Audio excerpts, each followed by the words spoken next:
to LOA Today. I'm Walt Thiessen. I've been doing this podcast since September of 2012, and boy, are my lips tired. This is your daily dose of happy. We are so happy you decided to join us today. And my co-host Anne Marie is here in the United States this week. She's visiting family in Minnesota, and so we wish her well as she spends the next week or two catching up with relatives and checking out what it's like on this side of the pond. But in the meantime, I'm joined by a gentleman who probably would have been better if I'd interviewed him 2 years ago when, just before my marriage fell apart. But, better late than never because he's an expert on saving marriages. His name is Larry Bilotta. And Larry, first of all, welcome to the program. How you doing? Thank you, Walt. It's great to be here. How did you end up being like the Save the Marriage guy? So being a Save the Marriage guy requires you to be in a terrible marriage, as you know. Well, actually, no, I wasn't in a terrible marriage. That's what it's so confusing about. But we'll talk about that. So when a marriage collapses, it can collapse as literal collapsing like divorcing, but it can also collapse the way mine did. And so my story is 27 years of a marriage made in hell. Mm-hmm. The 28th year, I fell in love with my wife. So what happened was I was in a very, very difficult situation with, this is a phenomenon that happens in the world where strong-natured women, I call them hard-natured women, they are very confident, very together. They are very like black and white kind of women. They marry a thing called soft-hearted men. And soft-hearted men, they don't even know who they are.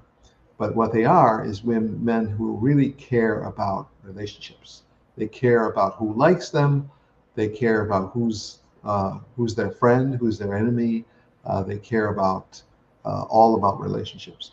And so they're very, very hard on themselves, and they really don't like to be wrong, and they don't like to admit they're wrong. But when they can't really go anywhere, they shut down. That's really a famous thing of theirs. They shut down a lot. So soft-hearted men don't like conflict at all. And because they don't like conflict, they're marrying strong women. So I married a strong woman, and she was very strong, and I'm soft-hearted. And so I couldn't compete with a strong woman. So that's the combination that I discovered during those married years. But it was 27 years of hell. And what 27 years of hell was like, what am I supposed to do with this woman who wants everything to be the way she wants it? And I can't really choose to be free to decide. So under the pressure of her demands, and she was very demanding, I had to decide, well, I got to stay and learn something because I can't divorce. And the reason I couldn't divorce is because I was programmed by my parents to stay married and miserable. So stay married and miserable is actually a subconscious message. And she had the same message, stay married and miserable. Except the difference about her parents and my parents, and by the way, both sets of parents never met each other. They never had any interest in meeting each other either. And so these two sets of parents had different systems. Their system was arguing, fighting, and getting mad. So getting angry was their system. My parents never would get angry. They would just bury everything, and burying was what we did. So I had a burying system, she had a fighting system. So that's our subconscious programs. So when we come together, we all have the makings of a marriage made in hell. So she's hard, I'm soft. She's programmed to fight, I'm programmed to shut down. So when these two people get together, terrible things are happening now. That's what the 27 years was. And so what I'm doing is I'm studying everything I can find, looking, kind of like what you were doing. I'm looking to find everything, like where's the answer, right? So the answer is all over the place. The truth is everywhere. The truth is in Life magazine. The truth is in the Bible. The truth is in a spiritual book. The truth is all over the place. So when you see it, you kind of know it, and then you gravitate to it. So what I was doing is I was learning over these 27 years what was happening to me, and I realized in that long process that I did not love myself at all. I didn't even like myself at all. Wow. And so because I didn't love myself, didn't like myself, I couldn't love her at all Sure. because she was so different. So Well, you wouldn't really love anybody if you don't love you yourself. could love yourself. That's right. Well, but when you don't love yourself, you don't know that. When you don't love yourself, you don't say, "I don't love myself." You don't even can't even identify that. I don't love myself.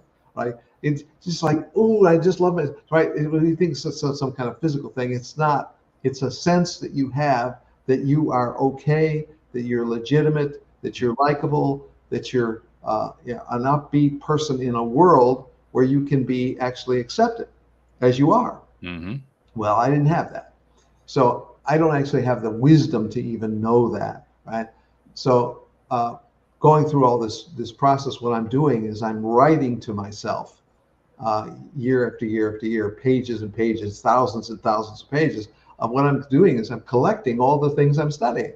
Because Mm-hmm. I like, if this means this, then this means that, and I'm like, right. So I'm literally building what I didn't know I was building a course, but I built a course from what I was learning. Okay. And so this course became the Environment Changer program. So that's what I'm doing now. I teach the Environment Changer program, and it's changing the environment of your mind, not the environment of the physical world. So that was a big, long, sloppy, ugly process. And what was key about this wall was that she was my pain provider.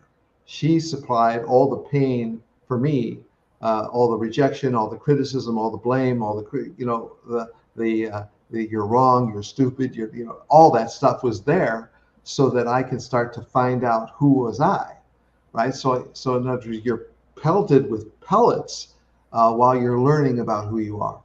And so as I'm starting to discover who I am, I realized I could love her. I could love the unlovable if I could get to where I'm going, which is starting to see myself in a different way. And so that's really what this course is about. This course is about getting out of your wrong mind and getting into your right mind. So the wrong mind and the right mind is a big idea for me, because the wrong mind is every word we have in the English language that we don't like. We don't like anger, anxiety, hate, criticism, blame, right? We don't like these words, right? All things to avoid. Right? We don't like them, right? Because that's the wrong mind. And so they make up the wrong mind.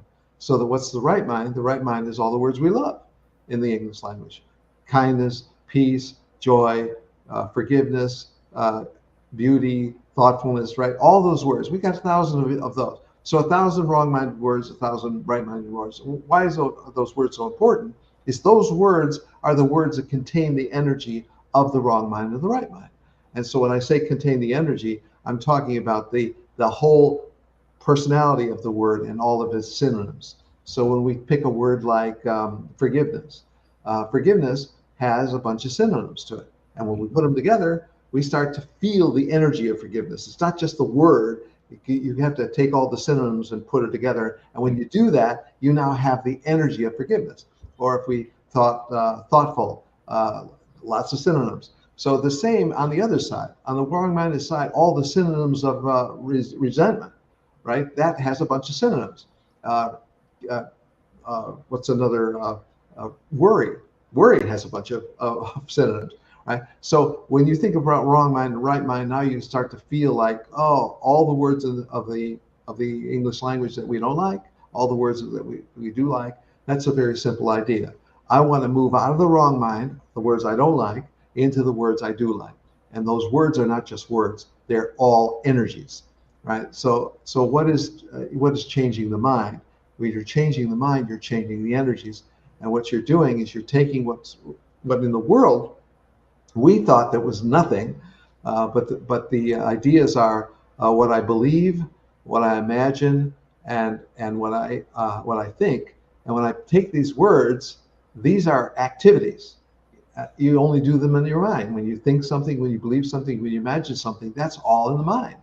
And so when I talk to people so many times that are in these marriage difficulties, and they say, well, how can I do anything with her when she's 1,000 miles away? Like, well, we're talking about the mind, not the body. Well, why is he saying 1,000 miles away? Because the body is 1,000 miles away, and the body's 1,000 miles away. You can't see and talk to them, and so that's how they're thinking. They're thinking really physical. So I gotta make an adjustment for them. That I tell them the story of I've had people who change what they think, what they imagine, what they believe, and their spouse, who's 500 miles away or whatever, feels it. They feel the change, and there's been all kinds of studies about this now, right? Of what happens, like the quantum entanglement and all that stuff, right? Right. Stuff we don't understand, right? But the idea, well, we like to pretend that we do, but we still we don't understand quantum physics. We talk about it, but we don't understand it. Wasn't Niels Bohr who famously said, when you think you know and understand quantum physics, that demonstrates you really don't understand quantum physics? That's right. So as laymen, we love the ideas of concept, the interpretations of ideas of quantum physics, because we don't know the math. I know that, and we don't know all the how-tos of quantum physics, but the concepts of quantum physics are helpful in getting into the mind.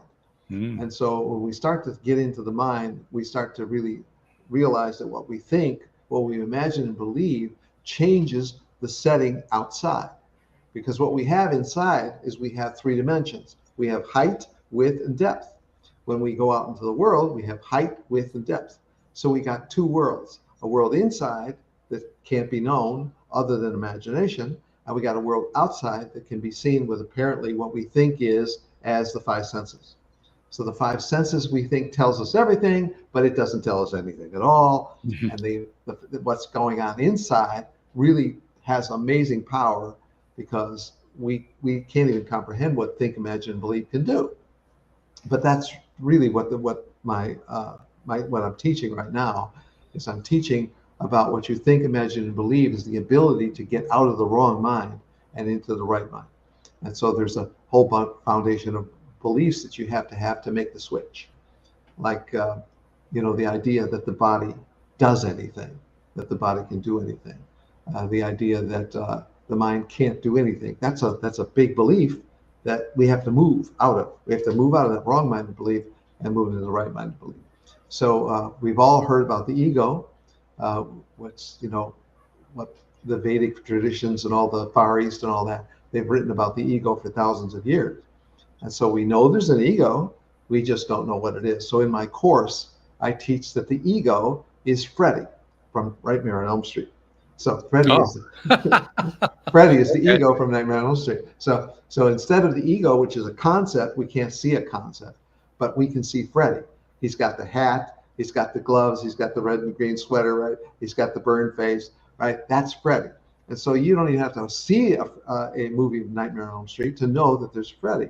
And so when you start to visualize Freddy as the ego, suddenly, it's a doable thing. I can see this character doing this to me. So making me worry, making me anxious, making me fearful, making me paranoid. All these things, remember, these are the wrong-minded words we don't like, right? So I'm teaching that there's a Freddy, and that's how we see our own problem. Our own problem is, when you say your problem is your own ego, you can't do anything with that. Like, that's a part of me. How could I be against that, right? I want to stop it. I can't do anything. Well, so, I actually take it a step further. I think it's actually foolish to malign the ego.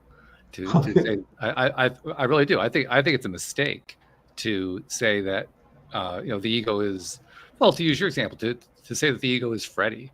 Yes. And the reason I say that is the ego is our identity. That's what ego is. Ego is identity. That if you look up the root of the word, that's where it comes from. So, okay? So when we're saying that Freddy is our identity, we're basically doing the one thing that you were pointing out earlier on that we're all very capable of doing, beating the crap out of ourselves. So when you're talking like that, you're talking very advanced. So when you say, we tend to be a little advanced around here. When you're talking about ego's identity, the people who come into my course, they come in off the street, as they say, and they come in with no knowledge or no awareness of anything, because they don't know, why am I doing what I'm doing? I don't know, why do I feel so negative? Why do I feel so, right? So they don't know any of this. So the reason I need to establish with the Freddy character is until they have an enemy that they can separate from themselves, they really can't understand the ideas of the ego. They don't know what to do with it. So I have to establish this Freddy thing, and once I establish the Freddy thing, then they start to go, okay, so this is something inside me that I don't like. Okay, I start to get that idea. Well, why do you think that people are resistant in that way? Um, I think they're resistant because so much of what they're being told by their ego is that the world of problems is outside. It's in the physical world. It's in what somebody said. It's just what somebody did. It's what somebody thinks. It's what somebody, right? Like just I mean, we look about all the negativities of social media. That like the world is out there. It's a problem out there. And so because they're so gripped by the world out there, they have to get into the inside.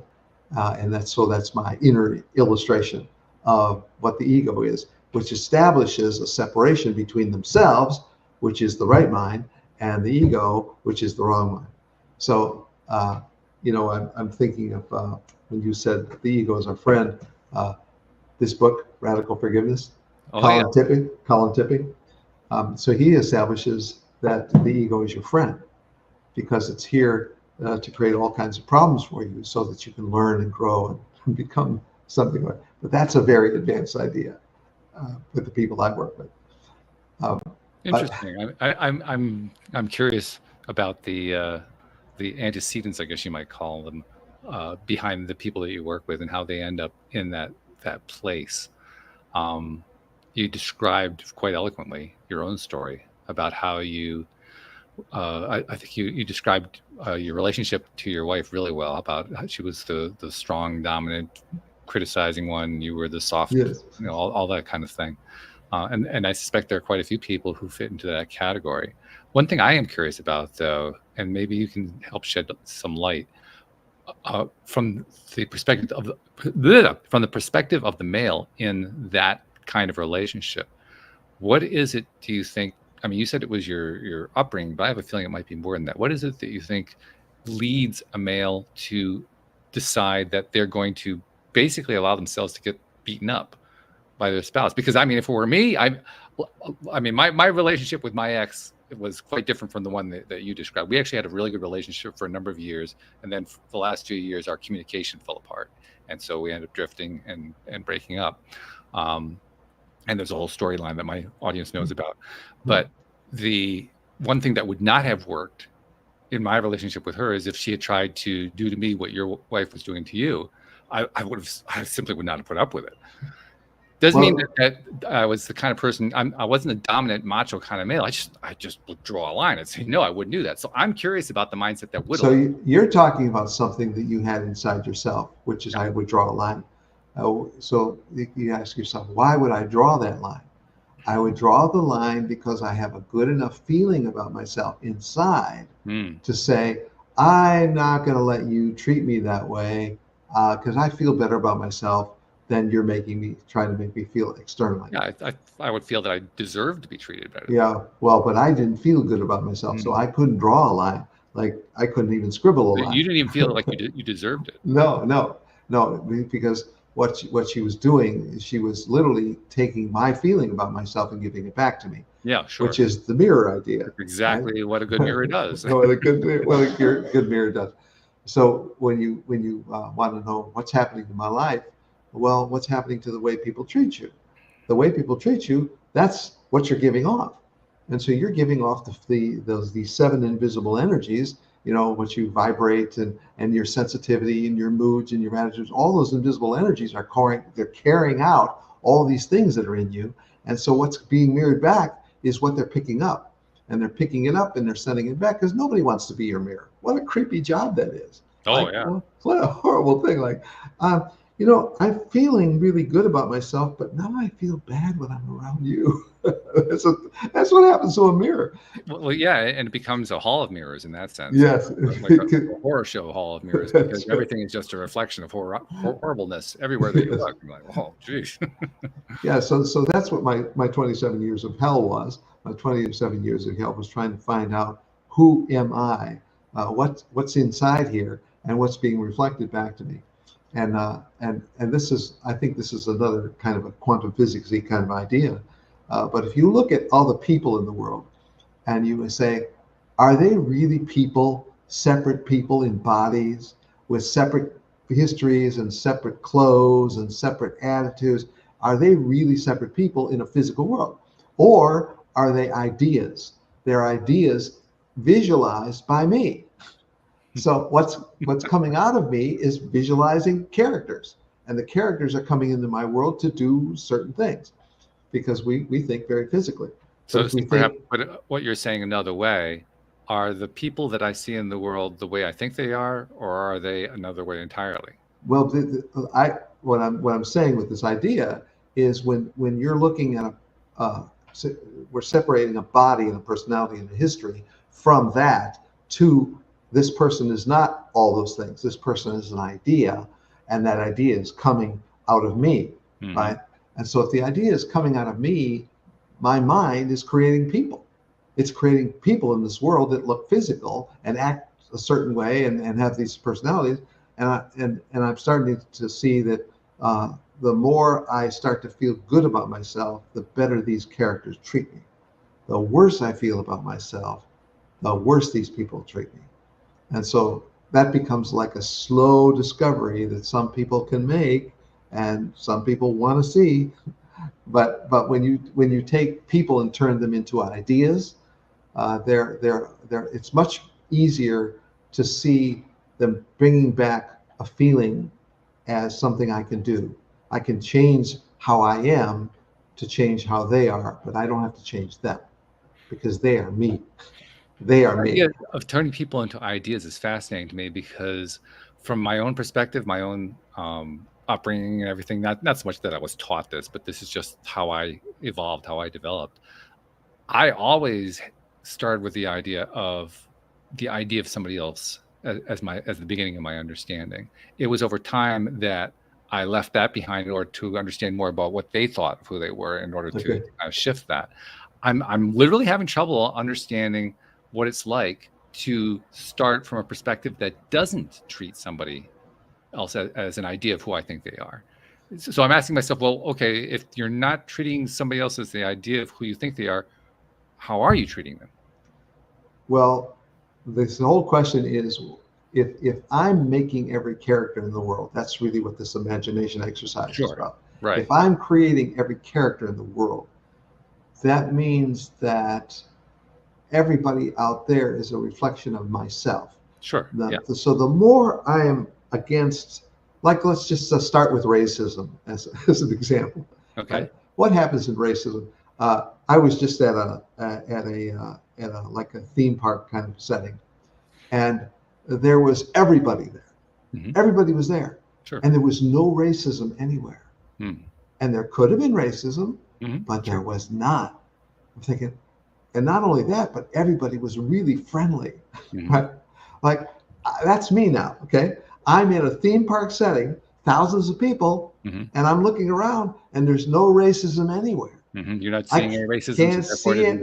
Can't identify it. Right. And the reason is because it can't live in here because it's not in here. It's not out there. So that's like a racism example. Right. So if I'm understanding what you're saying correctly, where someone comes from going through the experience that you did, you do have ideas about what you think the other person is like, but it sounds like your understanding of that shifts as time goes on. So now let's go from the racism, which is a global thing. Let's go down to I see a person in front of me at the theme park, and that person is really overweight, obese, and they're eating like obese food, right? Okay. Right. So if I look at that character and I go, ugh, that's horrible, and I start to judge that person, right? So what am I doing? I'm looking at a person I think is faulted, and I'm taking my feeling about myself and I'm throwing it on them. What they call projecting. Right? Yep. I'm throwing it on them. Right? Or I see somebody that's really skinny, or really negative, or really with a list of qualities. Right? Whatever I'm seeing out there, I'm seeing myself. Right? So the more I can love somebody I see, the more I'm loving myself. And so that was a big idea for me in my troubled marriage. When I'm looking at this character, I'm looking at myself. And the better I can feel about this character, the better I'm feeling about myself. And that became my test. of how I can proceed through the world of this world with Marcia, who was my wife of 40 years. She was the person who, like, I could test myself on how am I feeling about myself by the way I see her. So let me take a step back. I'm just trying to okay. Create a framework to understand the perspective here. So if I've got this right, it sounds to me like you're talking about how you really always did have an idea of what other people were like. You were starting to come to conscious awareness of the fact that you had ideas about how people were like, and that in that awareness, you were also realizing that what you're really doing is creating in your mind what other people were like rather than knowing who they really were. In other words, you were superimposing your idea on them. And that realization was your basis for understanding how you projected. So if we go to the Freddie idea, Freddie is all about separation. That's everything is somehow grounded on separation. And when we take that Freddie idea, what does Freddie look at the obese person and is looking for what's wrong with the obese person? What's wrong with everything? All the time, everywhere. And so when I started to discover Freddie, I started to realize, like, oh, Freddie generates against energy. He wants to be against everything, anything, everywhere, all the time, right? So everything is about against energy. So I started to realize against energy could be in an attitude, it could be a mood, it could be a feeling, it could be a thought. All kinds of things can contain against energy. And so the more I realized that against energy was at the core of Freddie, what Freddie made was against. And so becoming aware of against was a part of my little exercise of my process of understanding that against energy is actually going to kill you as a soul, because against energy is about separation, right? Separation from man, separation from wife, separation from God, separation from everything, right? But that's the whole theme of Freddie. It has to be against. And so I started to illustrate an idea of the ocean of against energy. And the ocean of against energy is an ocean filled with sharks, right? So the sharks chase you and they bite you, and then you're loaded with against energy, right? And so that was half a leg, but that's another thing. Right. But that's the half of the world. And the other half of the world, of this theoretical world, is the beach. And the beach is the place where the sand and the palm trees is. And so getting on the beach is getting into your right mind. Being in the ocean is being in the wrong mind. And what separates wrong mind, right mind is it against energy? Are you in against energy? Because if you're against anything, it's going to start wearing on you. It's going to start taking its toll on you. And so when we look at just like the media is loaded with against energy. If we look at social media, we can see all kinds of against energy, right? We look at right magazines, right? And we start to see against energy everywhere. So when we look at marriages generate against energy just by people's differences, you know? So I started to see my need for my removal of conflict, which I thought was a really good thing. But it turns out that when I see conflict, I don't even know how to make peace with conflict. I can't even see, there's nothing constructive. There's no road to take me to a constructive outcome. So that's how I could never really see my wife as a person who I can make peace with, because there was no peace in me because I had against energy in myself, which is stop it, don't attack me. You know, I'm afraid of this, I'm afraid of that, right? All those kinds of ideas were about, you know, kind of tearing me up and making me loaded with against energy. So the farther I got away from against energy, the more peaceful I became with everybody. And the more I started, and that's where I was leading to, you know, what's the Beatles song? All you need is love. Right? Why is it all you need is love? Because love is everything that undoes the ego, and the ego is like a defendable position, right? If I get into this place where I have identity and I'm separate from everything, I can be in a place where I could win everything, beat everything, solve everything, right? You know, all that. So, but that's his world. The world of Freddie is the world where I don't want to be, because that's really wrong-minded. So getting into the right mind is the whole idea that I could maybe get to the right mind if I start to think right-minded ideas. And that starts with the ideas about yourself. And so when you start to become a person who starts to realize my mirrors are telling me things about myself that I can't know. So if we think about it as like there's those concepts of like my mind is producing characters in my world, and these characters are supposed to teach me things, and they give me back stuff about myself.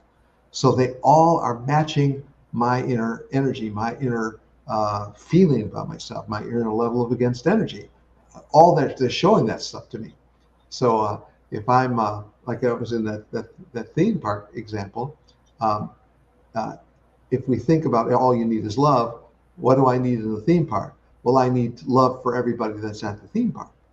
If I need that level of love, I'm going to be a whole lot happier if I have that level of love than if I have just this is a dangerous world. I have to protect myself. I'm not safe. Right? All these ideas that people get in their childhoods, they get their subconscious filled with these kinds of ideas of separation and anger and resentment and all these things.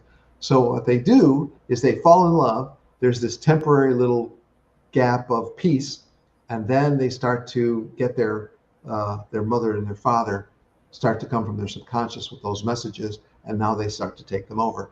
And I was really interested to see how people have the subconscious idea come up into the conscious, take them over. And when it takes them over, they become whoever gave them that. Like, my mother gave me this, my father gave me that. This is leading to a thought in my mind. I want to see how it ties in to the way you're looking at the world here. Because it's a theme that comes up a lot here on the show is a theme of victimhood. Yes. Being a victim, projecting victimhood,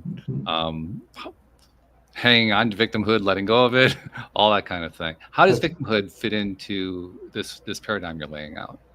So I talked about against energy. So what's the foundation of the Freddy world? The wrong mind is against energy. If we take victim, what does victim say?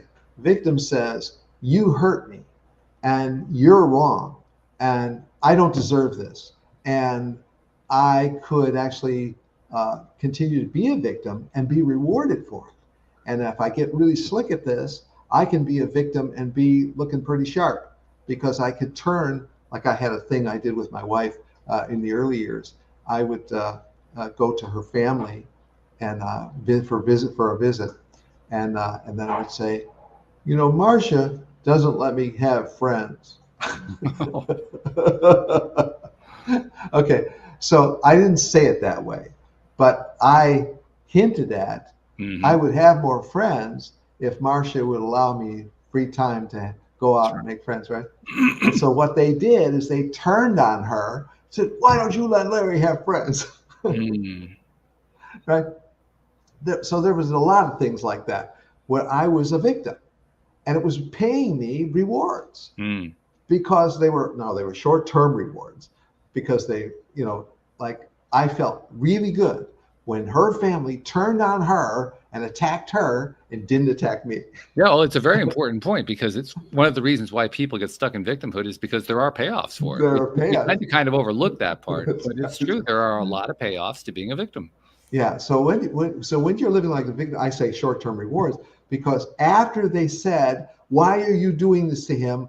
And that little 10-second reward of like, somebody's defending me, right? I got them to defend me from her, right? But after that, the ride back in the car, she punished me for doing this victim routine. And that's when I was not happy because now there's penalties for being a victim. Oh, yeah. So in the Freddy world, Freddy never does anything without a payment. He always extracts a payment somehow. It's the weirdest ways he gets a payment, but somehow he gets a payment. And so when you actually serve the ego, you always are going to pay a price for it, but it's not going to be a price that you're going to. So I like to say it as rewards and punishment. I call it the Freddy pharmacy. And so the Freddy pharmacy. Freddy what? What do you call it? The Freddy pharmacy. Pharmacy. Yeah, like a drug pharmacy. Yeah. Yeah. Okay. So there's defense drugs and there's attack drugs. So contempt would be an attack drug, or anger would be an attack drug. A defense drug would be worry, for instance. So he gives you these drugs, and there's like a 10-second reward, and then there's a long penalty period where you have to be punished because guilt deserves punishment. So now I have to live in this Freddy pharmacy thing if I keep going back to the pharmacy to get this little high that I keep wanting to get. And that's what people are discovering slowly. It's not easy, but the person who deals in against energy, in deals in living in a victim world, is going to start living in the payment and payoff situation, because they're going to be. This is the value of home podcasts. You can bring your cat. Self-heard. By the way, this is my wife, who's now deceased. This is the last cat in her cat empire. This is the last surviving cat. 28 cats. Wow. And this is the last surviving cat. 28 cats. Oh my goodness. I thought 4 was a lot. Yeah. No, but she just kept taking them in, so that's the story behind this cat. This cat is the last surviving cat. So this cat contains no against energy. It contains what? No against energy. No against energy. Oh, okay. So can you hear me better with this microphone? I don't hear any difference. Oh, you don't hear any difference. Okay. Yeah. So that's good. All right. So when we're talking about victim energy, we're also talking about against energy. So they're kind of the same theory, only the victim comes with the payoff, and against energy is kind of a wide ranging set of penalties and heartaches and losses and so these things. So the whole idea of it takes one to heal a marriage, which is my like little banner message.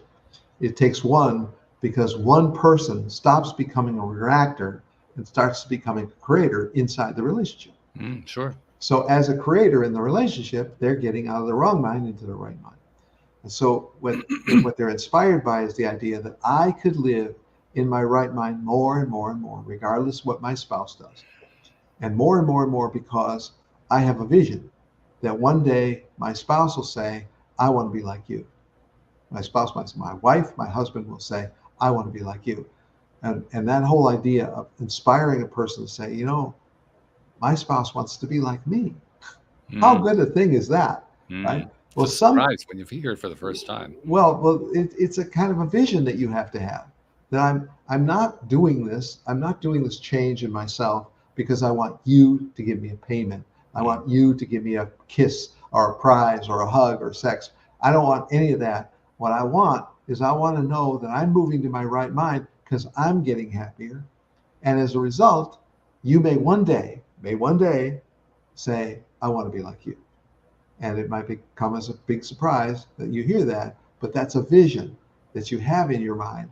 And that's why it takes one to heal a marriage. One person becomes a creator, and one person now literally causes change to happen in that other reactor. And so when we think about, I got a creator, I got a reactor. And so the reactor is reacting to everything. All the energies, all the moods, all the attitudes, all the frequencies, vibrations, all of it's going out all the time. And so it's all going out that my reactor is going to react to it. And so what I need to do is I need to get to my right mind, not because I want my spouse to do anything. And I got to get clear on that. But I really am doing it because I need to get to happy. And the wrong mind doesn't have any happiness in it. There's no love in the wrong mind. The love is in the right mind. And that's really where I get to the Beatles, all you need is love. I'm curious about something. And let me give you a little background to explain why I'm curious about it. I was, in my earlier years, I was a very quiet person, but I was also very political and very opposition oriented, the way you were describing. Okay. I was in that against energy. One of the ways that I would express that was to essentially be rejective. In other words, if you didn't fit my paradigm, you didn't fit in my world, which made for a very small world, I might add. Not surprisingly, that's funny how these things work out. Yeah. But I mentioned this because as you're talking about the understanding that you we're developing here, and the understanding that you're transmitting to others, it occurs to me that what you're describing goes beyond the idea of ego, of self. It gets into the realm of, for lack of a better term, epigenetics. Okay. The idea, like you were referring to it earlier, the idea of, well, are we all really connected, or are we all, just individuals that are not connected in any way? What I ultimately was able to come to grips with was the idea, well, we're interconnected and we're individuals. But in order to get there, I had to go through a lot of personal growth. I had to become accepting of my ways, of myself in ways that I hadn't done before, which is in line with what you're talking about. But I also had to do something that I already knew how to do to the nth degree. In other words, I was always a good listener, but I had to become a really good listener. I had to become a listener way beyond where I had been before. I mean, it's one of the things you do when you're a podcast host. You listen a lot. You hear a lot of stories. You hear people telling you their life story about what they went through, what they experienced, what they learned from it, and so forth, which is great. And you can do a lot of learning that way. But ultimately, you have to learn how to listen way beyond the kind of listening you were willing to do before.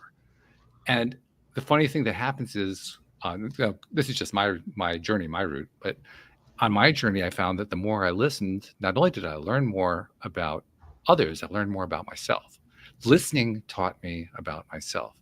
So going back to what I was originally saying, I'm curious to know, does that play a role in the process that you're describing? In other words, does the listening part feed into a growth in your own self-knowledge? When you teach, you learn.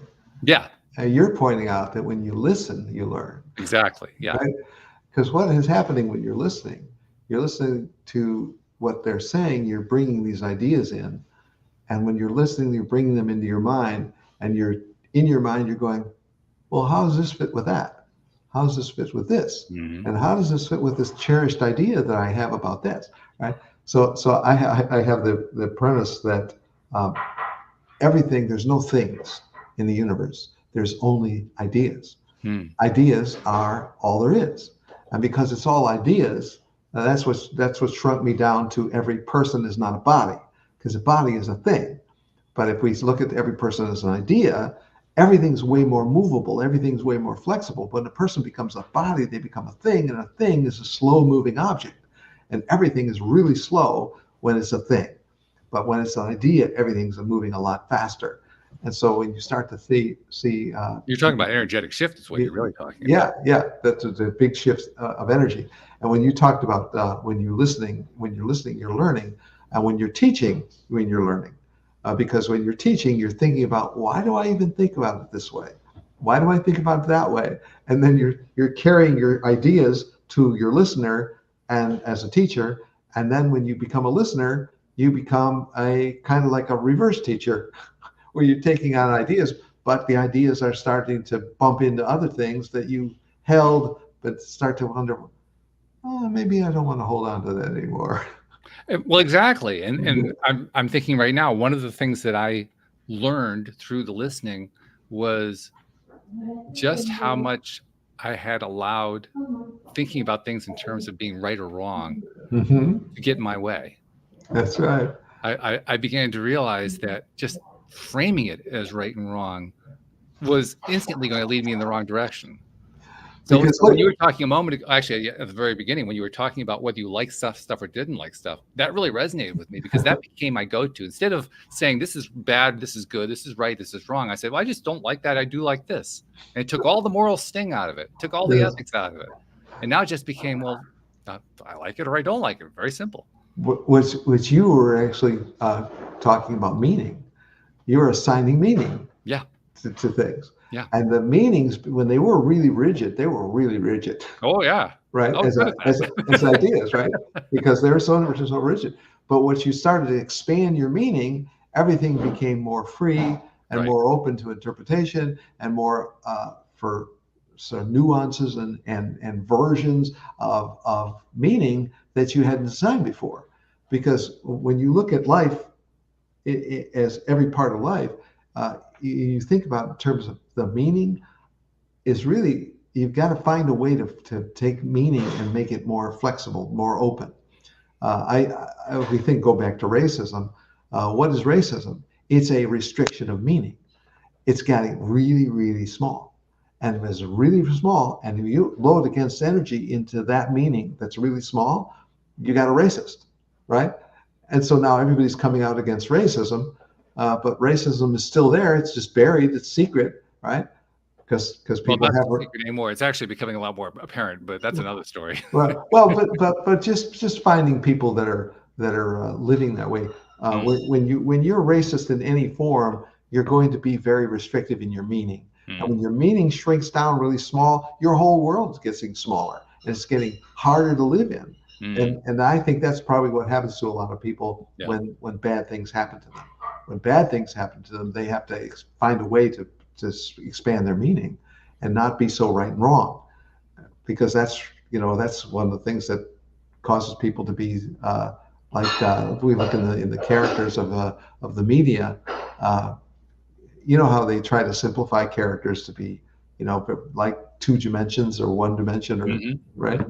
Yeah. Because what that is that's a presentation of meaning of that person. Sure. And that person's now an idea, but they're restricted down to a very tiny little meaning of right and wrong, or good and bad, or up and down, or whatever it is.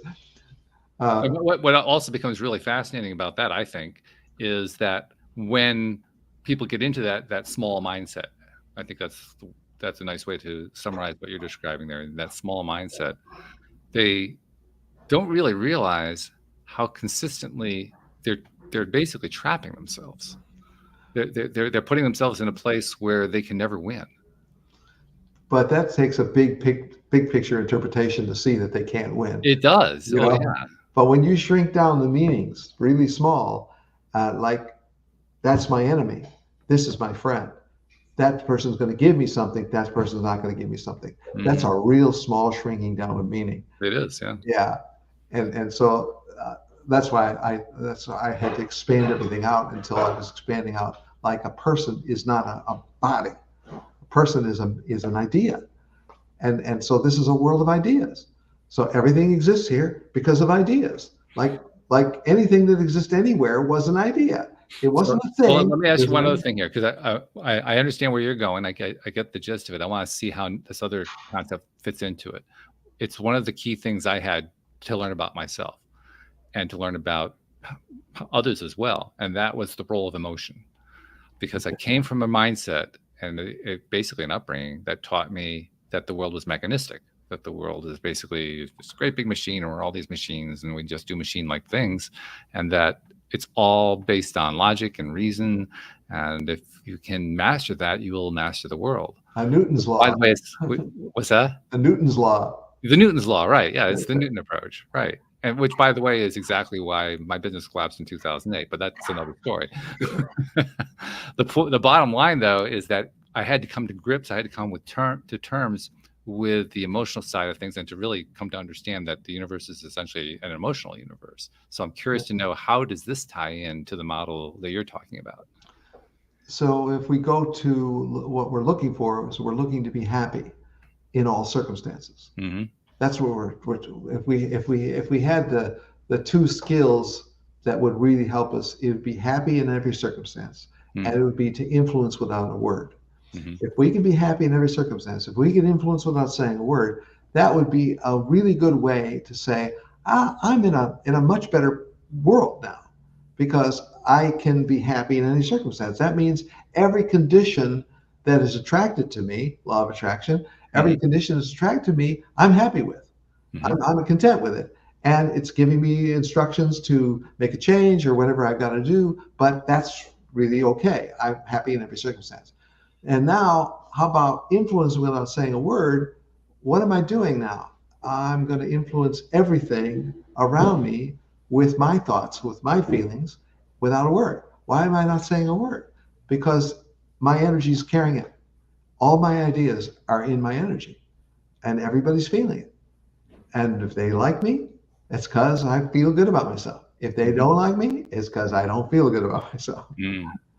So being happy in every circumstance and influencing without saying a word is what I call that the two skills of the environment changer, because the environment changer is changing the environment of their mind. They're not changing the mind of the environment of their body. They're not changing a world of things. What are all these things? Why did all these things exist? Because they were all ideas, and now they're, what are we doing? We're taking the quantum physics idea of this little atom, which has got these massive spaces in it, and our brains are taking all these atoms and turning it into things, right? So we're seeing everything as a thing because the atoms are moving slow enough or fast enough. How's that go with quantum physics? I think depends which side of quantum physics you're looking at. But if it's wave based, then you got speed involved. If it's quantum based, you don't have any speed going on. So that's how you want to look at it. That's right. So yeah, it's waves and particles. That's right. But what we're trying to do is we're trying to because we're in this world we think is a world of things, and it really needs to be in a world of ideas. And the more we can move to a world of ideas, the more we can be in this place where I'm going to be happy in every circumstance, and I'm going to influence without saying a word. And so the reasons, like I'm the marriage guy, right? Why am I anchored in marriage? I'm anchored in marriage because my life is about a 40-year marriage. That's my big chunk of my learning. Mm-hmm. And so with that big chunk of learning, what am I doing here? Because people say, you should expand these ideas to other things. Okay. I don't know other things. I don't know addiction. I don't know alcoholism. I don't know all that. I don't know those things. I know marriage. So if somebody's going to find me, they're going to find me through marriage. Well, that actually raises an interesting point that I should probably bring up before we run out of time, because it's an important one. Someone wants to find out more about you and talk to you, learn more about this. How do they find you? I mean, we got to lay that part out here. Okay. So the LarryBilotta.com site contains kind of like a presentation of my ideas. So they can find me there, and they can find the ideas that I'm presenting there, and they can also find YouCanSaveThisMarriage.com. So You Can Save This Marriage is like a total marriage base, where Larry Bilotta is just like all my ideas. So okay. So like I have a midlife crisis theme. I beat the drum about the midlife crisis. So because midlife crisis is like a mysterious thing that people say, oh, it's a time in your life when things are you're going to interpret them differently and all that. So I've got a premise about midlife crisis that not a lot of people agree with, but some people who have midlife crisis, and that's the people who are attracted to me. They're in a midlife crisis, and every time I talk to them, they're always in a midlife crisis with a person who's raised low on the chaos to purpose scale. And so the chaos to purpose scale is 10 to 0. And so 10, 9, 8, that's purpose. 7, 6, 5, that's the twilight zone, where the parents don't really raise you, they don't teach you. And then 5 to 0 is chaos. That's abandonment, abuse, and neglect. So every time I've been doing this for 15 years. I've been asking for people on the scale. Tell me where you are on the scale. And so I'm talking to a stayer, a person who's staying in the marriage. Mm-hmm. I'm not talking to the leaver who wants to run away. I'm talking to the stayer. Mm-hmm. So the stayer is telling me about the leaver, right? And I'm saying, so tell me where you were raised on the scale 10 to 0. And so they usually locate themselves like a 9 or an 8, mm-hmm. right? And sometimes they'll raise themselves, they'll locate themselves at a 2 or a 3 or a 1, right? But the person they're married to is never a 9 or a 10. It's never a 9 or a 10. They're always raised at 2 or 1 or 0. So over and over and over again. So I say historically, in 15 years of doing these questions with the scale of 10 to 0, I've never had one person say, I'm a 10, raised at a home where what a 10 is, by the way, is a mom and dad who love each other and they teach us and talk to us, right? That's a 10. Mm-hmm. And so I'm raised at a 10 and my wife is raised at a 9. I've never had that. Not one time. 15 years I've been doing these interviews. Wow. I've never had anybody say. Definitely found your market, that's for sure. Yeah, that's who they are. Yeah. That's right. So people have a lot of ways of talking about trouble and unhappiness. And so my way of talking about it is called the Chaos Kid. And so that's my nickname for people raised in chaos. And, well, I have to say that this has been a fascinating conversation, and I wanted to thank you for giving me a new perspective. It's one of the things I like to talk about is how I love getting the new perspectives from all the people that I've interviewed over the years, because I valued it tremendously. The interesting part is it doesn't even matter whether I agree or disagree. It's just having that new perspective shows me something in a way I hadn't thought about before. And that always shapes me. And I'm sure it does the same thing for listeners as well. So thank you for that. I really do appreciate your perspective. It's been really interesting. There's something else that I want to do too before we run out of time, that I've been making it a practice to do for the last couple of years, because I noticed. I mean, you were talking earlier about what happens when you're on social media, or what happens when you're out doing various kinds of interactions in the world. And someone like you've been, for the last 15 years, you've been working with mainly men, I would gather, who are going through difficult situations in their marriages, and they're trying to navigate their way through, and you're helping them to do that. That means you're also posting about it. You're talking about it on social media. You're going onto podcasts. You're putting out all this stuff, a lot of free content to help people. And that's very similar to what happens with most people who come onto the show. I mean, the people who come onto the show are people who give. That's why they do this. Yes. Why do they want to get onto the show in the first place? But I also noticed that there was a gap there. The gap that I noticed is that there wasn't a whole lot of appreciation for everything that they're putting out there. And I said, well, I'm a podcast host. I can do something about that. So Larry, on behalf of those people you've never met, never seen, never will meet, never will see, who you've been helping in all these different ways, in all these different channels for the last 15 years, on their behalf, thank you. Thank you for what you're doing, because you're making a difference in this world. Thanks, Walt. And I think I feel like nobody's hearing. And so when you're saying that kind of appreciation for me, I'm thinking, well, maybe somebody's hearing. Yeah, they are. Just because that's the thing I noticed. Just because we don't hear from somebody doesn't mean that they aren't hearing it. Yes. Yeah. Because that's that idea, like you said before. We have this idea of this other person, but the idea doesn't necessarily match what's actually going on in that person's head. I may be thinking that person over there is thinking to himself about how he doesn't like the weather and he thinks it's going to rain and so forth. And what he's thinking about is, I am so hungry. I need to get something to eat. Completely different topic. But my projection just doesn't match his. And that's when I realized, well, people probably are benefiting from this stuff. How do I know? Well, they listen to podcasts. That's one way I know. They do it in droves. It's like this massive thing that's just been blowing out of proportion over the last 10 years. Yeah. So clearly people are paying attention. They must be learning something. Otherwise, they wouldn't keep listening. Well, I love that you were in on the ground floor for really good reasons. You got in on the ground floor of podcasting before there was a podcasting. But I like that first one, but I like that I kind of got in at the beginning, but it's like with anything else I did because I needed to, not because I had some grand plan.